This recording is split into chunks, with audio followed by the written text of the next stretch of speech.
नमस्कार मित्रांनो. काल आपण प्लस मायनस डिव्हिजन आणि मल्टिप्लिकेशन याविषयी शिकलो आणि चिन्ह कशा पद्धतीनं द्यायचे हे सुद्धा सविस्तर शिकलो. आज आपण ते सोडवता काही प्रॉब्लेम येतात, डबल चिन्ह जर आले तर कसे करायचे या गोष्टी मी तुम्हाला समजून सांगणार आहे. तर एखादा एक्झाम्पल घेऊ आपण. -3 प्लस -4 असं जर चिन्ह जर राहिलं तर लोक का करतात माहीत आहे का, किंवा खूप सारे विद्यार्थी कोणती चुका करतात माहीत आहे. -3 करतात बघा, प्लस मायनस मायनस करतात, 4 मधून 3 गेलं 1 आणि मोठ्या संख्येचं चिन्ह लिहून टाकतात. पण असं करायचं नाही, कारण की मोठ्या संख्येचं चिन्ह इथून ठरवण्यापेक्षा याच्या नंतरच्या स्टेपवर ठरवा. मग याच्या नंतरची स्टेप कोणती? जर चिन्ह जर असे जर जवळजवळ जर आले तर जवळजवळ आलेल्या चिन्हांना पहिल्यांदा चेंज करून घ्या. म्हणजे कसं, -3 जसं ज्या तसं राहील, कारण की हा चिन्ह दूर आहे, आणि प्लस मायनस मायनस आणि हा 4 आहे. आता सगळ्यात महत्त्वाची गोष्ट, कोणाचा कोणता चिन्ह, कोणाला का वाटते की मधातला चिन्ह हा दोघांचाही आहे. मधातला चिन्ह दोघांचा राहील, ज्याच्या समोर त्याचं चिन्ह. जसं 3च्या समोर मायनस आहे तर मायनस हा 3चं चिन्ह आणि हा मायनस या 4चं चिन्ह. आता आपण कालच्या पद्धतीने सोडवू की minus minus plus minus minus plus म्हणजेच किती होईल, 7 आणि मोठ्या संख्येचं चिन्ह या पद्धतीनं होईल.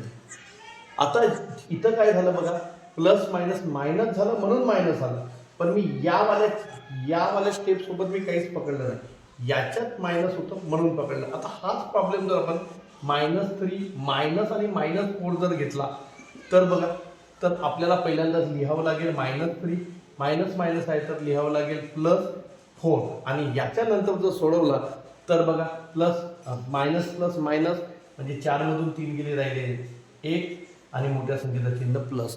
म्हणजे इथं बघा, इथलं मायनस कधीच पकडू नये. खूप सारे विद्यार्थी हे गलती करतात. सपोज करा की -3 मायनस आणि -5 असं जर क्वेश्चन तुमच्याजवळ आहे, तुम्ही काय करा, सगळ्यात पहिल्यांदा तुम्हाला करायला पाहिजे की हे जे जवळजवळ आलेले चिन्ह, हा चिन्ह नाही, कारण की हा चिन्ह दूर आहे. जर जवळजवळ जर 2 जर चिन्ह जर आले तर पहिल्यांदा त्यांना सोडवून काढा. आता सोडवायचं कसं, तीच आपली कालची स्टाईल.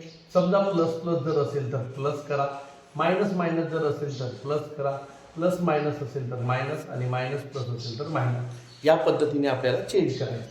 आता बघा आपण कसं करू. पहिल्यांदा याला चेंज म्हणजेच -3 आणि मायनस मायनस प्लस आणि 5 अशा पद्धतीने घेऊ. आणि बघा, मायनस प्लस मायनस 5 मधून 3 गेले, राहिले 2, मोठ्या संख्येचा चिन्ह म्हणजे प्लस.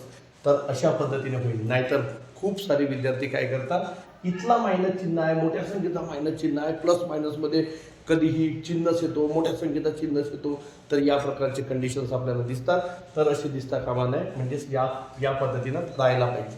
हेच गोष्ट जर आणखी एक्झाम्पल जर घेतो म्हटलं तर 4 मायनस 6 असं करू शकतो.